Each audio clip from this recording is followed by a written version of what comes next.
இது சாப்பிட்றதுக்கு அவ்வளோ டேஸ்ட்டாக இருக்குங்க. எனக்கு ரொம்ப ஃபேவரட்டான ஒரு கீரை வந்து பார்த்திங்கன்னா பருப்பு கீரை. எங்கள் வீட்டில் நிறைய இடத்துல இந்த கீரை வந்து வளர்ந்துட்டுருக்கு.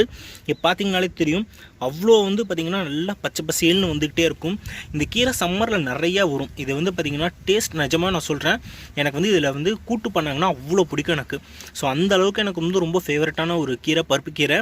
இது வந்து பார்த்திங்கன்னா உங்களுக்கு ஈஸியாக வளரும். நீங்கள் வந்து விதையெல்லாம் போட தேவையில்லை.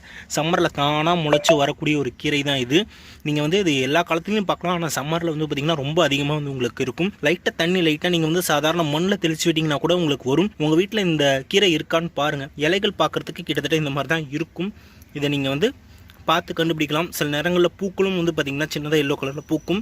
ஸோ இதை வச்சு நீங்கள் வந்து பருப்பு கீரைன்றதை கண்டுபிடிக்கலாம். இந்த கீரை வந்து கண்டிப்பாக வீட்டில் பார்த்தீங்கன்னா சமைச்சு பாருங்கள். இது எப்படி சமைக்கிறதுங்கிற வீடியோ வந்து கீழே நான் டிஸ்கிரிப்ஷனில் கொடுக்குறேன், அதையும் பார்த்து தெரிஞ்சுக்கோங்க. இந்த கீரை இருந்துச்சுன்னா மிஸ் பண்ணாதீங்க, கண்டிப்பாக யூஸ் பண்ணிக்கோங்க. அடுத்தது நீங்கள் பார்த்துட்டு இருக்கிறது தரப்பசலை கீரை.